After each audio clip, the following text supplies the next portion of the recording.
destroying our country from within and from outside. You see what they did to Ukraine. They intervened basically with their bases. In 2008, the Bucharest decision was made to open the doors to Georgia and Ukraine. Where did that come from? Had there been any difficulties in the world affairs? Yes, we did have had some disputes with Ukraine with regard to the gas prices, but we did manage to arrive at a solution. Why did they need to create conditions for a conflict? Because it was crystal clear what the consequences were going to be, but they didn't stop at that. They were trying to project their influence across our historic territories. They were supporting the regime which had clear pro-fascist tendencies.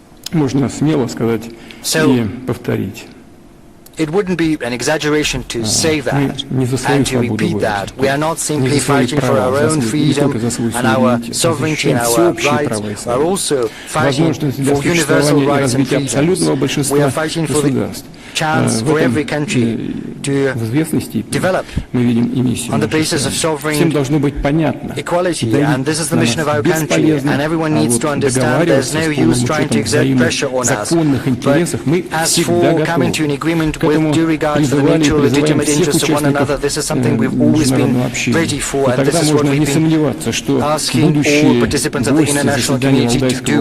And if that happens, then the future participants of the Vladimir Club, which are still school children, students, PhD candidates, young scholars and novice experts, and 20 years or so on the eve of the centenary of the UN, will probably talk about something more optimistic and life-reassuring than the subjects and we have to broach today. Thank you very much for your attention.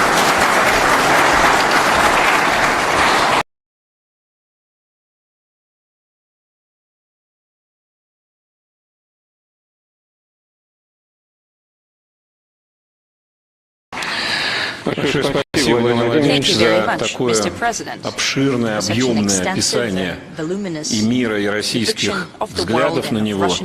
Нам, конечно, особенно приятно, что и в прошлом году вы изложили основные принципы именно у нас, а в этот раз их развили.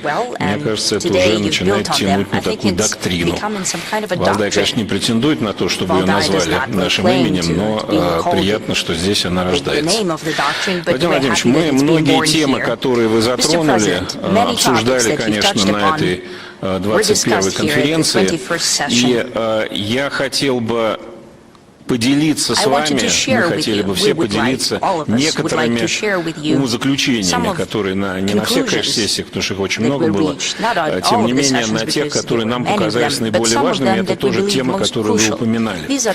Я хотел бы попросить начать нашего давнего участника, коллегу и вам хорошо известного Руслана Юнусова. Он у нас участвовал в сессии про, извините, искусственный интеллект. The most fashionable Добрый вечер, Владимир Владимирович. Good evening, Действительно, мы обсуждали то, что вы затронули в сегодняшней речи, тему искусственного интеллекта. Была отдельная сессия на нашей конференции, она называлась «Искусственный интеллект. Революция или мода». Но прежде чем я перейду к результатам этой сессии, я бы подчеркнул такой уникальный факт, который в этом году произошел. Сразу 2 Нобелевские премии были выданы за достижения в искусственном интеллекте. Это премия по физике и по химии. Одновременно такого никогда не было. Подчеркивает ли это, что происходит революция в области искусственного интеллекта? Наверное, скорее да, чем нет. Хотя Нобелевский комитет частенько руководствуется и модой в принятии своих решений. Но переходя к тематике уже нашей дискуссии, валдайской дискуссии, я подчеркну несколько аспектов, которые мы обсудили. Начали мы с того вопроса, который многих беспокоит. А вот придет искусственный интеллект и заменит он человека или нет? И особенно в тех областях, где требуется творческий подход, например, наука, искусство. И что мы видим в науке сегодня? Действительно, искусственный интеллект уже вошел в научный процесс. Многие достижения достигнуты благодаря и с помощью искусственного интеллекта. Но при этом мы также видим одновременно, что вытеснение человека не происходит из научного процесса. Скорее, сам прогресс ускоряется, а новые кадры, квалифицированные молодые ребята нужны еще больше. Так что здесь пока мы риска не видим. Также мы обсудили аспекты экономики и искусственного интеллекта. В свое время, во время ковида, в 2020 год примерно, были ожидания, что выход из мировой рецессии будет обеспечен в первую очередь за счет такого драйвера, как искусственный интеллект. Вот мы обсуждали, сбылись ли предсказания или нет. Да, конечно, искусственный интеллект уже начал внедряться в экономику, в разные сектора экономики. Но если посмотреть на цифры, то окажется, что те самые оптимистичные ожидания, они не сбылись. Получилось немного более консервативно сегодня. И более того, эти ожидания продолжают быть сегодня. И мы видим формирование пузырей на инвестиционном рынке, что грозит в будущем отрицательными экономическими эффектами. Хотя сам по себе искусственный интеллект как технология, похоже, будет и дальше развиваться и будет основой экономики. Опять же, мы обсуждали вопросы безопасности. Сегодня нельзя не отметить, что террористические, экстремистские организации вовсю используют технологии искусственного интеллекта при вербовке новых членов или в более широких аспектах пропаганды. Фейковые новости, видео, они являются сейчас стандартным инструментом таких группировок.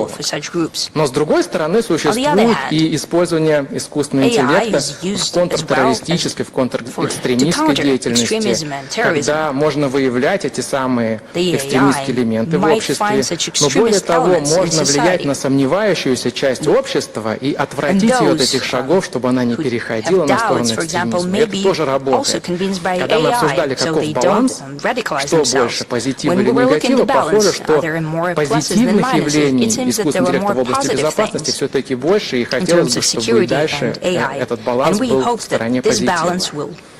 Ну и, конечно же, на Валдайском форуме нельзя не обсудить политические вопросы искусственного интеллекта. И вот были исследования, которые показали, когда когда исследователи провели основные модели искусственного интеллекта, генеративные модели, через тестирование на политические взгляды, оказалось, что искусственный интеллект не является нейтральным. Не является нейтральным. У него сильно перекошены политические взгляды в сторону леволиберализма и во многом связаны с взглядами их создателей. И более того, в последние пару лет мы видим, что обучение искусственного интеллекта идет с помощью синтетических данных больше, чем из фактического реального материала. И это также способствует тому, модели будут более радикальными. Вот в ближайшие пару лет мы получим первых выпускников вузов, которые в своей деятельности в обучении используют искусственный интеллект. Вот раньше, если мы брали курсовые рефераты, то ребята относились к первоисточникам, осмысляли их, проводили работу. Сейчас можно просто сделать запрос искусственному интеллекту, и тебе будет готов результат. Понятно, что качество обучения упадет. Но гораздо опаснее, на наш взгляд, такое из-под влияния, которое оказывает искусственный интеллект, формируя мировоззрение молодых ребят, внедряя идеологию в их голову, причем эта идеология формируется во многом не в нашей стране, а за рубежом или даже за океаном. И здесь, как вывод, мы, конечно, понимаем, что необходимо усиливать контроль, регулирование искусственного интеллекта, но при этом, если руководствоваться запретительными мерами, похоже, результата не добиться. Скорее нужно поддерживать и развивать отечественные технологии искусственного интеллекта. Хорошо, что у нас сегодня большой задел сформирован, и большой прогресс мы видим существует. Надо его дальше продолжать, и это, наверное, будет основой технологического суверенитета в этой области. Здесь надо отметить, что Россия является одной из 3 стран в мире, у кого есть полный стек IT-технологий, и это действительно основа суверенитета. Ну и завершая такой мой доклад короткий, наши гости иностранные отмечали, что в некоторых странах уже сегодня есть ограничения, даже полный запрет на использование технологий искусственного интеллекта. Для нас, для России, это скорее возможность. Мы можем проявить себя как технологический лидер, показать себя в этой роли, экспортируя технологии искусственного интеллекта в наши страны-партнеры. Спасибо большое. Ну, если позволите, я 2 слова тоже скажу.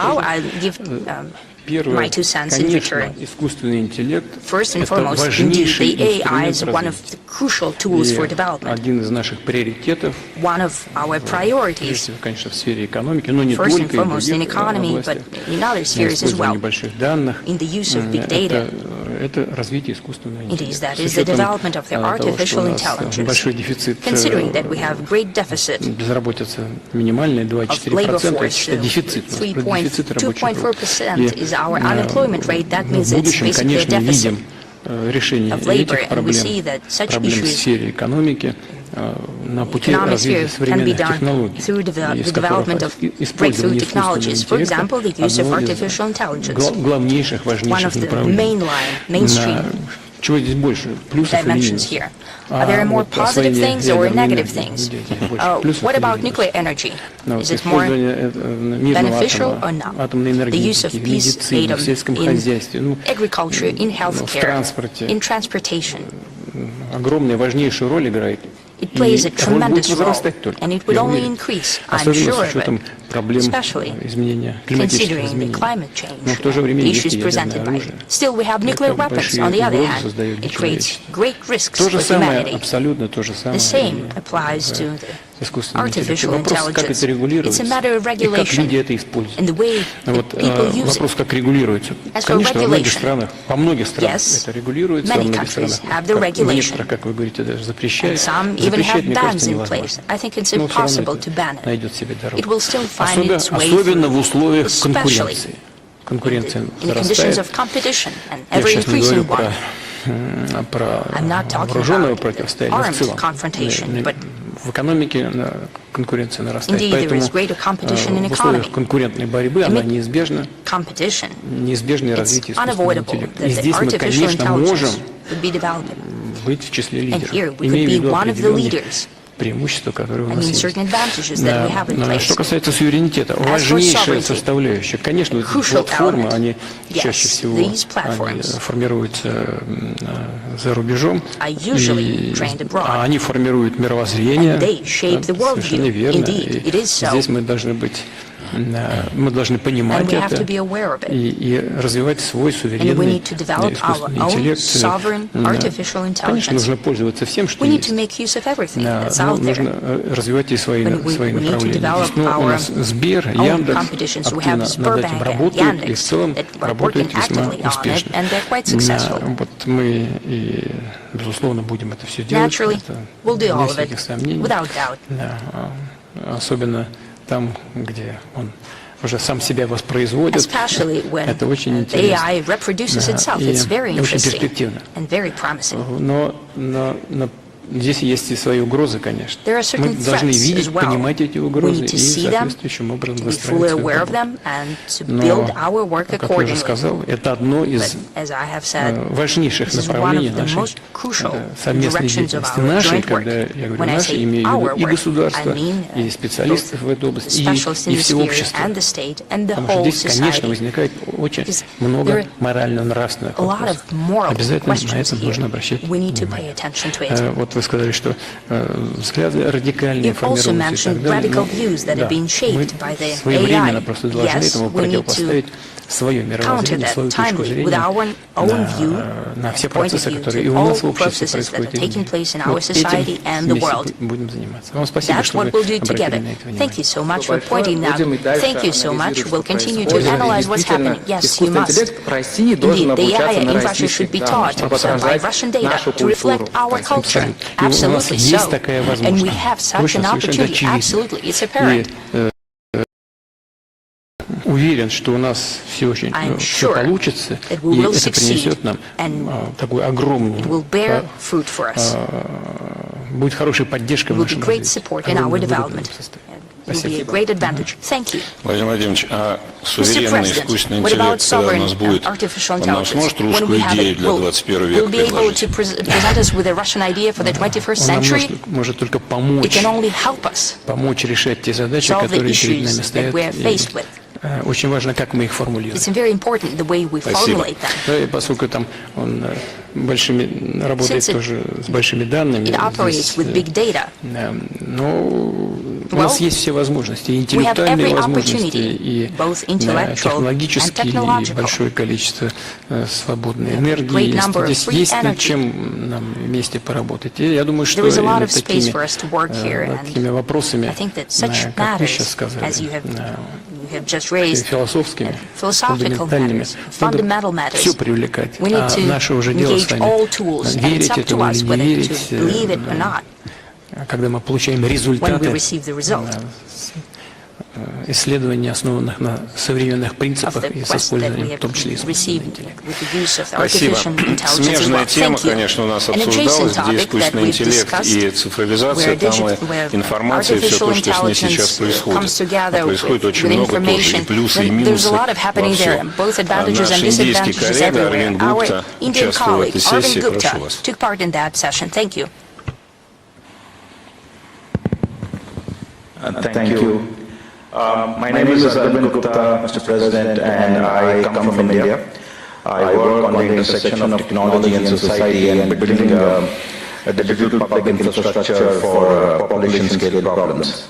Thank you, Mr. President. You've already addressed some of the issues that my colleague Ruslan here talked about on AI, but I thank you for listening to our summary, and our expert panels discussed the issue of something which is adjacent to AI, and I will in the end mention that, of information manipulation, surveillance using technology and data, and the lack of transparency in all technology systems today. Mr. President, the group discussed that the internet was designed about 45 years ago to be a global public good. Unfortunately now, like many other things, it's become very unipolar. It's controlled by a few big tech firms with their own ideological leanings. And some of these platforms or big tech firms are not allowed to operate in countries like India, Russia, Indonesia, and many others for their roles in manipulation and surveillance. The second issue we discussed, Mr. President, was the algorithms that we discussed previously in the AI session also really define how we think. The AI is actually becoming a new buzzword today, but the algorithms have been around for a long time, and they really define how we think, how we consume, how we elect our governments. And as all of us have agreed, they have a leaning towards an ideology and definitely are not neutral. So the algorithms themselves are biased. The other thing the group discussed was the whole weaponization of information and data. And that, coupled with the biased technology platforms, are giving certain nation states massive power, and it's influencing national security, democracy, and the public order in general. So, Mr. President, you are aware that this has been the form of Western technology platforms, but India presented an alternate model during its G20 presidency to these Western technology platforms. It's a platform which takes society into account.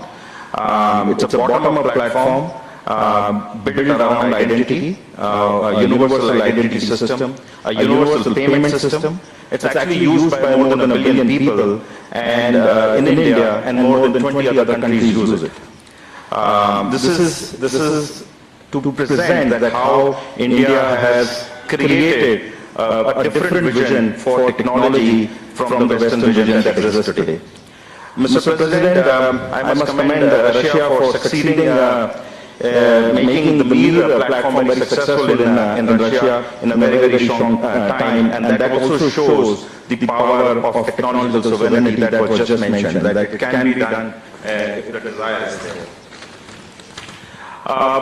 Mr. President, the issue that you just discussed, I progress with this biasness of technology and technology platforms and the non-neutral nature with what is coming head-on to us, the artificial intelligence era.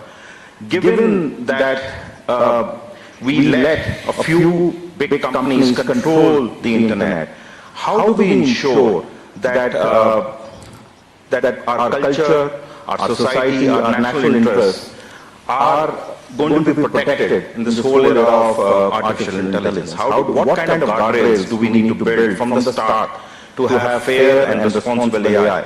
How do we ensure that like-minded states work together for non-weaponization of AI, for non-weaponization of artificial intelligence? And lastly, Mr. President, we would like to hear from you, how do we build trust in the information that we see in news and technology at large?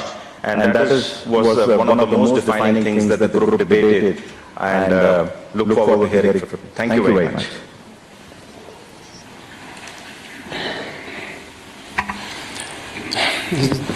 Очень важная тема. This is a very important subject, and it's related to the previous issue, AI, its development and use, and there are several aspects to this matter. To start with, the use of the Internet should certainly be founded upon sovereign algorithms. This is something we have to aspire to. Secondly, on the part of the government, it's very difficult. It's possible, but it's going to be counterproductive if we try to prohibit everything, if the government chooses this path. In Russia, the professional community has arrived at an understanding on the rules for doing the business in the Internet. And this professional community has assumed several independently developed self-restrictions, trying to prevent any destructive influence upon society, especially on young audiences. And I think this kind of self-regulation is one of the views. It's one of the ways to ensure the interests of the majority. But of course, the Internet has to comply with domestic legislation of the country it's being operated in. It's evident. That said, we are witnessing manipulation of information. Unfortunately, this does happen, but I would like to reiterate, if the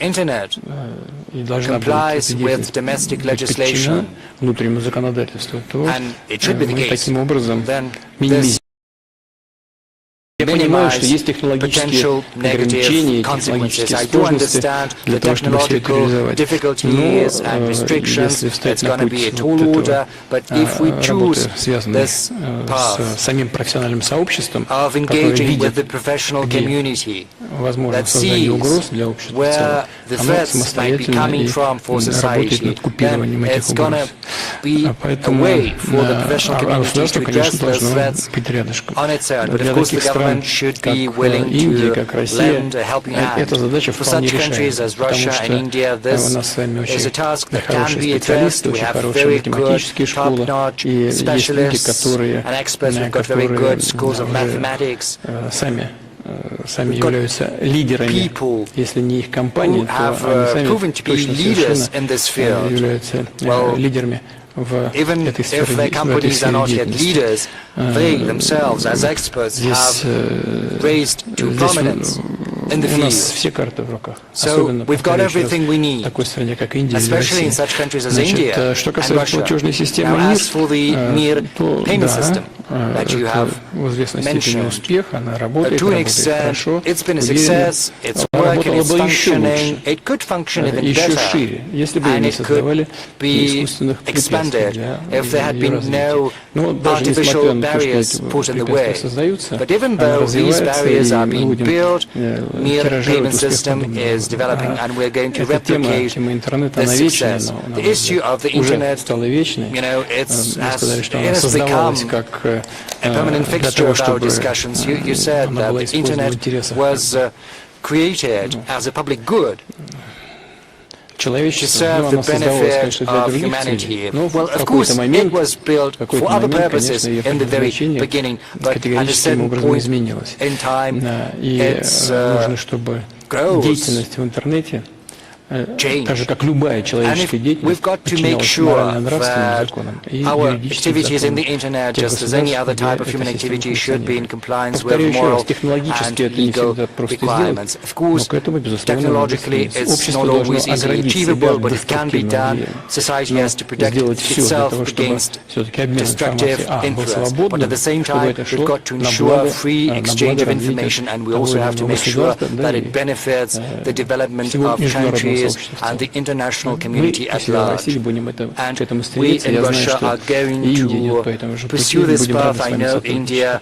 follows suit, and we Спасибо, are что вы going вообще, to конечно, work обратили на together это on внимание. this subject. And С другой thank you стороны, for не paying обратить so на much это attention внимание to и не this заниматься issue. этим But of course, it's невозможно. impossible to Что я вам overlook желаю this всяческих matter успехов. or not to work on Владимир that. Владимирович, а вы So I сами wish you every интернетом success. пользуетесь? Mr. President, do you use the internet Знаете, yourself? очень примитивным Well, образом. you know, Так, I'm a иногда very нажимаю несколько кнопок, novice чтобы user. I кое-что can посмотреть. А потом но press some все-таки buttons доводится. to look something up. Нашими So поисковыми you системами. happen to do that. Вашими. Our systems, yes, your systems.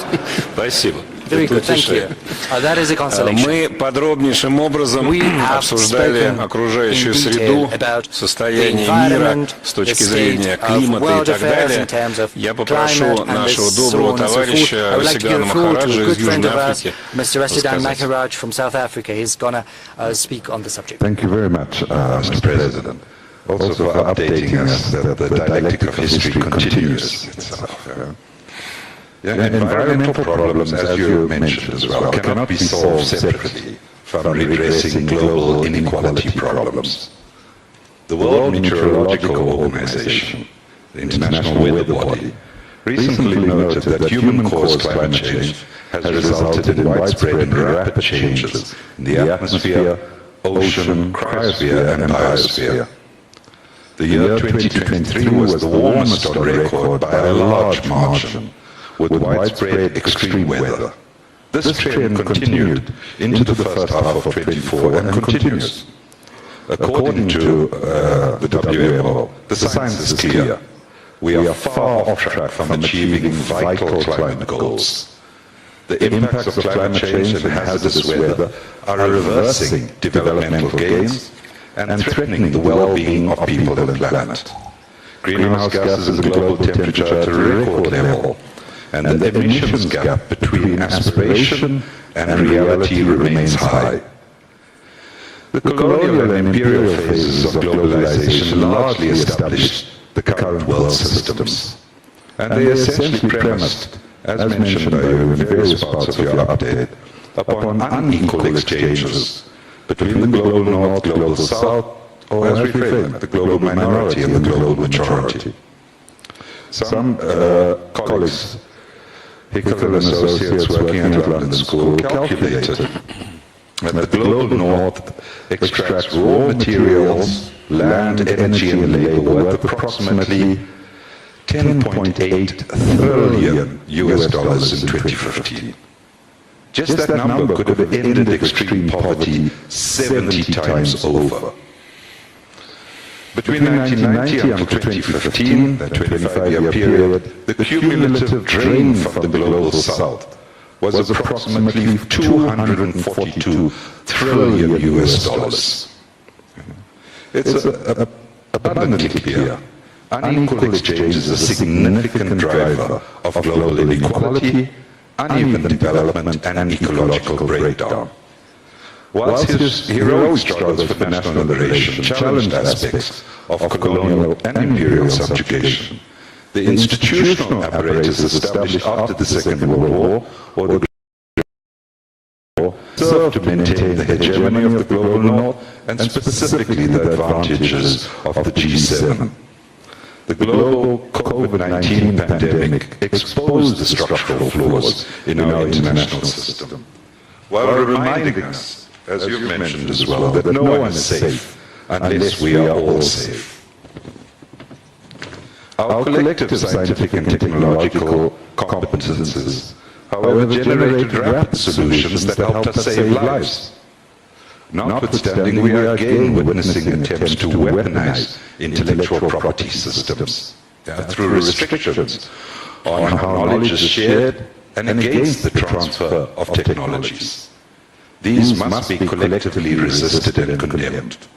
all countries should seek wider and deeper cooperation and collaboration to accelerate the co-construction of knowledge, to enable just transition from the unsustainability of the extractive exploitation without receiving the benefits of this value addition. Efforts at reforming international institutions that continue to facilitate the process of unequal exchange, however, generates more and more frustration and despair. Even as acknowledged recently at your successful 16th BRICS summit in Kazan, this was from the Secretary General of the UN, the current international financial architecture is outdated, ineffective, and unfair. This was echoed even recently from just to the west of us in a global policy forum in Germany, which determined that these institutions have failed in their mission to prevent and mitigate crisis and to mobilize sufficient financing for internationally agreed development goals. Our common security can only be enhanced by actively reducing these inequalities in world systems and actively promoting knowledge sharing, ensuring equitable opportunities for the development of all. Now, I want to round this by saying our very survival is at risk should we fail to match our rhetoric with our actual practices and the resources to support all countries facing increased environmental degradation, climate change, and ecological precarity. Enduring peace could be a collateral benefit of such progressive transformations. Thank you very much.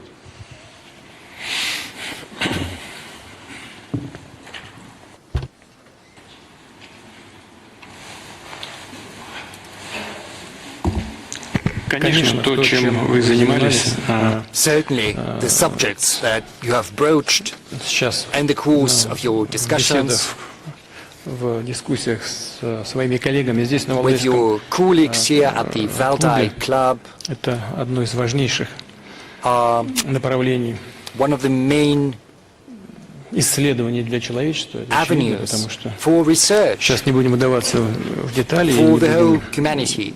I'm not going into detail right now, nor am I going to discuss what is happening and the reasons for that. Well, yes, we understand that there is a global warming.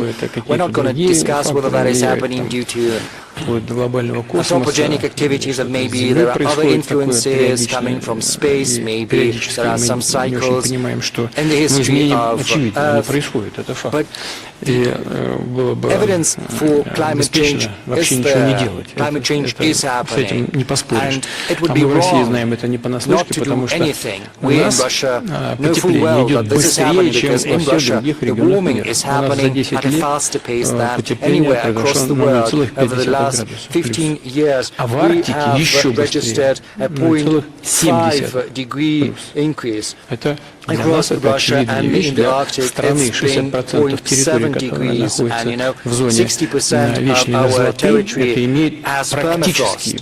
So it has practical implications for us, because we have cities and towns and settlements and the permafrost, and there are productive capacities deployed over there. So this warming is going to have serious implications for us. So we're well aware of what is happening. Incidentally, одна из самых зеленых энергетик в мире. One of the greenest energy mixes across the world. 40% of our energy в структуре энергетики, 40% газовой генерации. Comes from natural gas. Еще атомная генерация, гидрогенерация и в общем и целом 85% низкоэмиссионной генерации в структуре российской экономики. Это одна из самых зеленых генераций в мире, структур. Sources of energy. This is one of the greenest energy mixes across the world. Another 20% of all the forests are in Russia, so we have a very big absorbing capacity as well. And we are keeping that in mind. We have plans to that end. We've publicly announced these plans. We have антропогенных выбросов. И безусловно, будем это делать. Кстати говоря, те, кто больше всего шумел на этот счет, они действуют, к сожалению, для всех, для них, наверное, тоже в совершенно обратном направлении. Допустим, угольная генерация в Европе резко увеличилась. Совсем недавно все шумели в Европе по поводу того, что нужно закрывать угольную генерацию. Сейчас не только не закрыли, а увеличили ее. Странно просто, но тоже по каким-то надуманным политическим соображениям. Ну, это уже отдельная тема. Значит, по поводу искусственных барьеров, связанных для развития развивающихся экономик, связанных с экологической повесткой. Да, вот эти так называемые зеленые барьеры, которые начинают некоторые страны создавать для развивающихся государств, для развивающихся рынков. Но это, конечно, это просто новый инструмент они придумали для того, чтобы сдерживать развитие. Пожалуйста, если все так озабочены и искренне озабочены изменениями климата, о чем мы, конечно, должны думать, но тогда обеспечьте тем странам, которые тоже готовы работать в этой сфере, обеспечьте им источники финансирования и технологии для того, чтобы они могли спокойно, безубыточно переходить на эти новые технологии. А иначе что, они должны тащиться в хвосте прогресса? И справедливо некоторые говорят, ну вы-то, те, кто от нас требуете сегодня немедленного перехода на новые технологии, вы-то использовали все источники энергии ранее, да? Вы загрязнили всю атмосферу, а теперь от нас требуете, чтобы мы немедленно перескочили в новые уровни генерации. Ну как же мы можем это сделать? Или мы должны тратить все последние наши ресурсы на новые технологии, да, которые должны у вас и закупать, и вам платить опять же за это. Но это тоже один из инструментов какого-то неоколониализма. Дайте возможность людям жить нормально, развиваться. И если вы так действительно искренне считаете, что все вместе должны об этом заботиться, источники финансирования, пожалуйста, обеспечьте. И технологии передавайте, а не ограничивайте эти технологии. Я с вами полностью согласен, если у вас ваше выступление намек был именно на это. Ну а как иначе? То же самое касается и финансов. Но действительно, я уже говорил, по данным наших экспертов, я им полностью доверяю, только на том, что доллар является мировой валютой, Соединенные Штаты за последние 10 лет получили просто так, из воздуха, 12 триллионов долларов. Просто так. За счет того, что они имитируют, раздают, потом эти же деньги поступают, как правило, в их банки, в их финансовую систему, и там еще стригут, получают от этого выгоду. Но это счетная позиция. Просто так. С неба сваливаются эти деньги. И это, конечно, тоже все должны учитывать. Но если эти деньги за счет и эмиссии существуют, получаете доход вот так вот, просто так сверху. Вот источник финансирования, в том числе и экологической повестки. Дайте, поделитесь тогда этим доходом, который с неба вам свалился. Значит, если вы так обеспокоены экологической ситуацией. Здесь, если у вас был намек на это, вы абсолютно правы. Здесь трудно с этим не согласиться. Так и надо делать. Пожалуй, состоит мой комментарий. Здесь добавить еще много чего есть.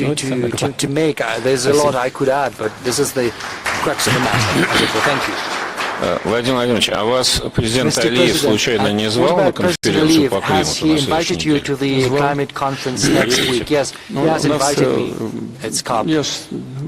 Я был там не так давно. Президент Алиев, мы с ним договорились, что Россия будет представлена на высоком уровне. Участие в этом мероприятии примет председатель правительства Российской Федерации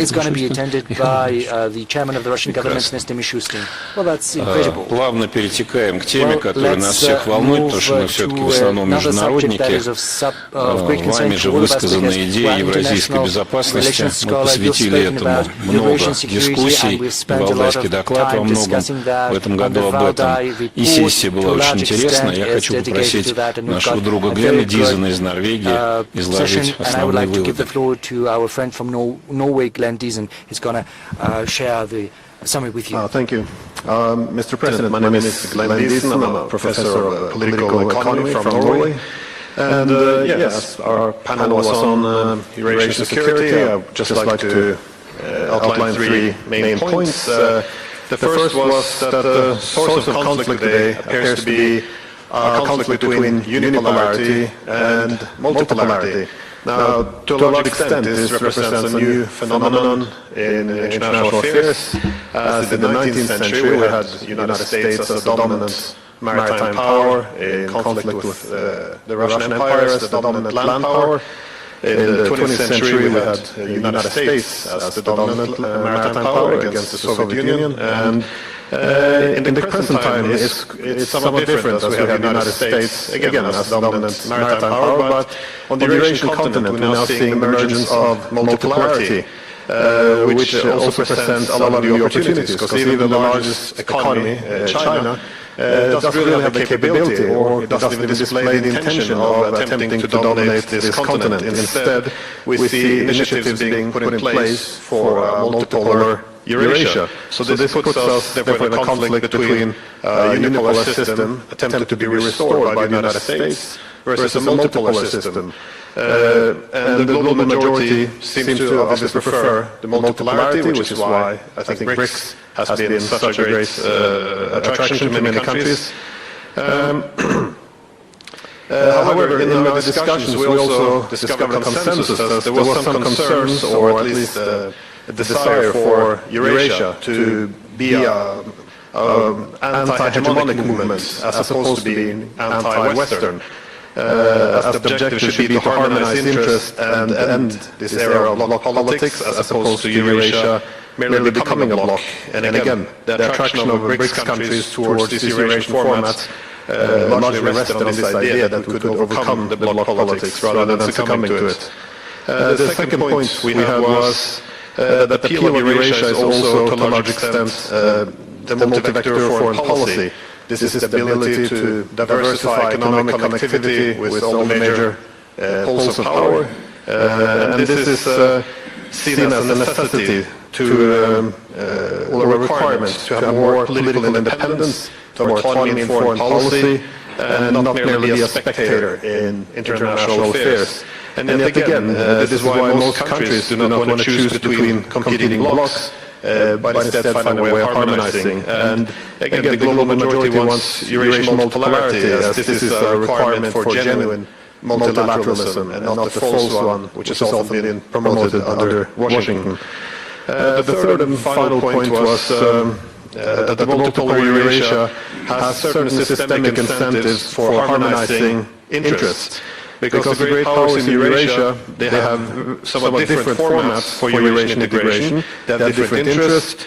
We can see this also with Russia and China, but we also see that none can really pursue their objectives or formats for integration without cooperation with these other centers of power.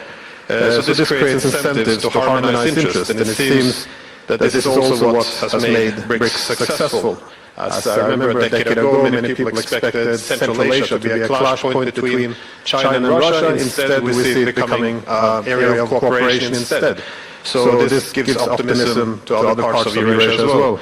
And this is drastically different from the alliance system, which is usually used to advance unipolarity. In your own speech, you refer to the imperial impulse of dividing countries. So under the alliance system, there's always an interest in having division between China and India, between the Arabs and the Iranians, between Europe and Russia, simply because this helps to divide the region into dependent allies and weakened adversaries. So in the spirit of harmonizing interests, I also had a question premised on the inability we had in Europe to establish a mutually acceptable post-Cold War settlement after the Cold War. And I think this has been a source of many of our tensions. We never established a system based on invisible security. Instead, we returned to bloc politics and abandoned some of the hopes we initially had in the early 90s by instead going with NATO expansion. So my question was if Eurasian multipolarity can offer a different format for cooperation between Russia and Europe as well. I ask this because I had a few years ago a book with the title Europe as the Western Peninsula of Greater Eurasia, and I was wondering on your opinions if you see any possibility for such a path forward. Thank you. Please forgive me. Sorry. Можете повторить самое Could you please repeat what you were saying in the end? Could you formulate the question yet again, please? Sorry, well, my question was, premised on the idea that across Eurasia we've seen many countries being able to overcome their differences, their political differences, through economic connectivity. We see this, for example, the deals the Chinese were promoting between the Arabs and the Iranians. And I was wondering if some format for Greater Eurasia, in which Europe would be a part of this Greater Eurasia, if there's some ability to use this BRICS or some other institutions to also foster better relations with Russia and Europe, so we can overcome this bloc politics in Europe, which we never were able to overcome after the Cold War.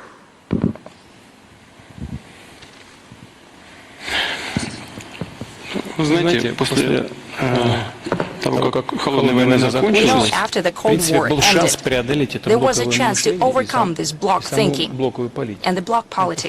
Повторю, после того, как закончилась холодная война, был шанс преодолеть блоковое мышление и блок политики. Но я уже говорил в своем выступлении, просто уверен, что просто Соединенным Штатам это было не нужно. Видимо, они там подиспугались, что контроль за Европой будет ослаблен. И хотели сохранить его, и сохраняют, больше того, усилили контроль. Просто мне думается, что это просто приведет, когда-то приведет все равно к ослаблению этой системы подчиненности вассальной. Но мы же видим, что... я знаете, я сейчас не вкладываю в то, что сейчас скажу, ничего плохого, я не хочу ни в чем никого не обвинять, не упрекать, там, боже упаси. Но мы же видим, что многие европейские страны, практически все страны Европы, члены НАТО, они во вред своим интересам совершают действия, которые идут на пользу американской политики, американской экономики. Чего там? В США, в некоторых штатах, энергоносители стоят в 3, в 4, а то и в 5 раз дешевле, чем в странах Евросоюза. Ну, конечно, значит, сознательно принимают решения по налоговой системе. Там, снижают налог на прибыль, допустим. Создают условия для перевода предприятий, отраслей из Европы на территорию США. И некоторые переезжают. Сначала это коснулось тех, которые непосредственно связаны с первичным источником энергии. Это производство удобрений, стекольная промышленность, еще некоторые другие производства. Они просто свернули свою деятельность, стало нерентабельно, перебираются туда. Потом это на втором передело. Сейчас вот затронуло. Так или иначе это связано с металлургической промышленностью, а потом сейчас вот мобильную промышленность затронуло. Можно сколько угодно сваливать, правительство сколько угодно могут сваливать на якобы неэффективную работу менеджмента той или иной компании. Но это результат их политики прежде всего. Правительственной политики.